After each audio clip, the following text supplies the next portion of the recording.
ଯୋହନ 8 ପର୍ବର 32 ପଦରେ ପ୍ରଭୁ ଯୀଶୁ ଗୋଟିଏ କଥା କହିଲେ, ପୁଣି ତୁମ୍ଭେମାନେ ସତ୍ୟ ଜ୍ଞାତ ହେବ ଓ ସେହି ସତ୍ୟ ତୁମ୍ଭମାନଙ୍କୁ ମୁକ୍ତ କରିବ।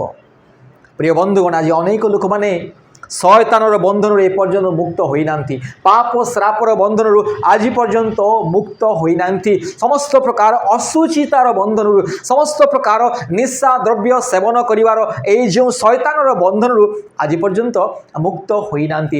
ଆଜି ପର୍ଯ୍ୟନ୍ତ ଅନେକ ଅନେକ ଖ୍ରୀଷ୍ଟିଆନ ମାନେ ଆଉ ସେମାନେ ନିଜ ନିଜକୁ ଖ୍ରୀଷ୍ଟିଆନ କହନ୍ତି, ନିଜ ନିଜକୁ ବାପ୍ତିଜିତ ସଭ୍ୟା ବୋଲି କହନ୍ତି, ସେମାନେ ଆଜି ପର୍ଯ୍ୟନ୍ତ ବ୍ୟଭିଚାର ବନ୍ଧନରେ, ପାପର ବନ୍ଧନରେ, ଅଶୁଚିତାର ବନ୍ଧନରେ, ସମସ୍ତ ପ୍ରକାର ନିଶା ଦ୍ରବ୍ୟର ବନ୍ଧନରେ ସେମାନେ ଛନ୍ଦି ହୋଇ ବିନାଶର ରାସ୍ତାରେ ଗମନ କରନ୍ତି।